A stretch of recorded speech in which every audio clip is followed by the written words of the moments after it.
Assalamualaikum warahmatullahi wabarakatuh. Perkenalkan, nama saya Andre Alfi Razak dengan nomor induk mahasiswa 20080310201. Di sini akan menjelaskan tentang materi dari dana pensiun. Yang pertama adalah latar belakang dari dana pensiun. Jadi, dana pensiun merupakan salah satu alternatif untuk memberikan jaminan kesejahteraan kepada karyawan-karyawan. Jadi, adanya jaminan ini memungkinkan karyawan untuk memperkecil masalah-masalah yang timbul risiko yang akan dihadapi dalam perjalanan hidup. Misalnya, risiko kehilangan pekerjaan, lanjut usia, dan kecelakaan yang mengakibatkan cacat bahkan kematian. Dan kesejahteraan seperti itu disebutkan di atas ini adalah setiap bentuk benefit yang akan diberikan kepada karyawan agar karyawan-karyawan dan keluarganya tidak mengalami kesulitan dalam hal keuangan. Selanjutnya yaitu tujuan pokok dana pensiun. Tujuan pokoknya yaitu mengajak masyarakat dan karyawan untuk menyisihkan sebagian dari pendapatan yang diperoleh selama masih aktif bekerja. Selanjutnya yaitu unsur-unsur penting kesejahteraan karyawan. Yang pertama, senantiasa berkaitan dengan hubungan antara pemberi kerja dan karyawan sebagai peserta. Unsur yang kedua yaitu pemberi kerja adalah pihak aktif pemberi manfaat. Dan unsur yang terakhir, manfaat yang diberikan dalam hal karyawan tidak mampu lagi bekerja, lanjut usia, atau meninggal. Manfaat dari dana pensiun. Yang pertama, pensiun normal. Yang kedua, pensiun dipercepat. Yang ketiga, pensiun ditunda. Dan yang keempat, pensiun cacat. Dan di sini saya akan menjelaskan dari manfaat dana pensiun. Yang akan saya jelaskan yaitu pensiun ditunda dan pensiun cacat.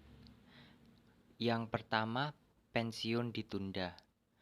Menurut pasal 1 ayat 913 Undang-Undang Nomor 11 Tahun 1992.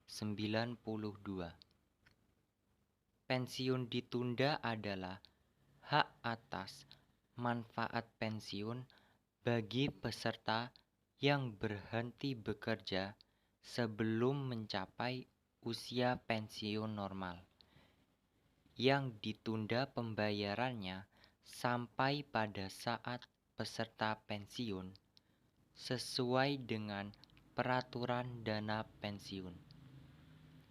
Pembayarannya ditunda sampai peserta mencapai usia sekurang-kurangnya 10 tahun sebelum dicapainya usia pensiun normal. Dan manfaat dana pensiun yang kedua tentang pensiun cacat. Manfaat dari dana pensiun cacat ini biasanya dihitung berdasarkan formula manfaat pensiun normal, di mana masa kerja diakui seolah-olah sampai usia pensiun normal dan penghasilan dasar pensiun ditentukan pada saat peserta yang bersangkutan dinyatakan cacat. Manfaat lain dari dana pensiun. Yang pertama, pemerintah. Yang kedua, karyawan. Yang ketiga, pengelola. Yang keempat, pengusaha. Dan yang kelima, masyarakat. Selanjutnya yaitu kelebihan dari dana pensiun. Yang pertama, dari sisi pemberi kerja, keuntungan program pensiun manfaat pasti adalah sebagai berikut. Yang pertama, kinerja investasi yang baik memungkinkan terjadinya surplus yang dapat mengurangi iuran. Yang kedua yaitu jadwal iuran tambahan atau bila ada lebih fleksibel. Untuk selanjutnya, dari sisi peserta, keuntungan program pensiun manfaat pasti adalah sebagai berikut. Yang pertama, jumlah manfaat yang akan diterima sudah pasti. Yang kedua, memberi keamanan bagi karyawan yang bekerja sudah lama. Selanjutnya yaitu kekurangan dana pensiun. Yang pertama, dari sisi pemberi kerja, kekurangan program pensiun manfaat pasti adalah sebagai berikut. Yang pertama, iuran berfluktuasi dan pendanaan tidak stabil. Yang kedua, pemberi kerja menanggung risiko investasi. Sedangkan dari sisi peserta, kekurangan program pensiun manfaat pasti adalah sebagai berikut. Yang pertama, manfaat yang berhenti di usia muda relatif lebih kecil. Dan yang kedua, manfaat kurang fleksibel. Selanjutnya yaitu prinsip penyelenggaraan dana pensiun. Yang pertama, prinsip kejelasan maksud dan tujuan program. Yang kedua, prinsip independensi.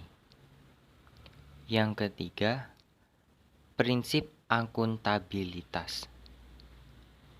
Yang keempat, prinsip transparansi. Yang kelima, prinsip perlindungan terhadap konsumen.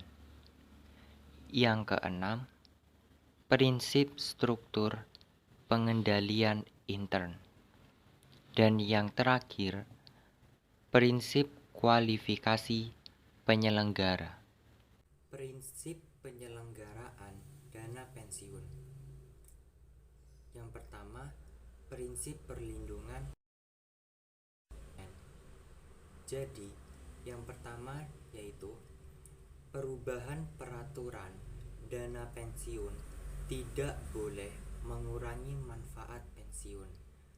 Yang kedua, setiap karyawan berhak menjadi peserta bila berusia 18 tahun atau telah kawin dan memiliki masa kerja 1 tahun. Yang ketiga, hak atas manfaat pensiun tak dapat dijaminkan, dialihkan, atau disita.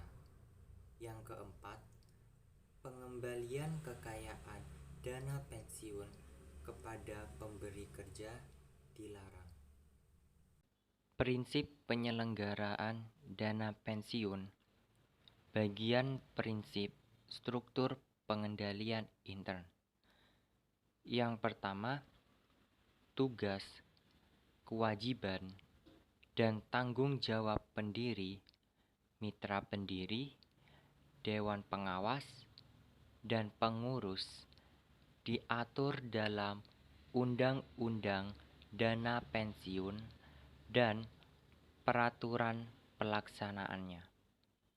Yang kedua, bentuk dan susunan laporan keuangan dana pensiun harus sesuai dengan keputusan Direktur Jenderal Lembaga Keuangan nomor 2345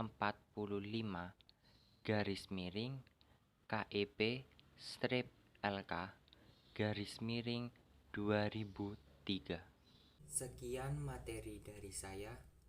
Bila ada salah kata, mohon maaf. Terima kasih. Wassalamualaikum warahmatullahi wabarakatuh.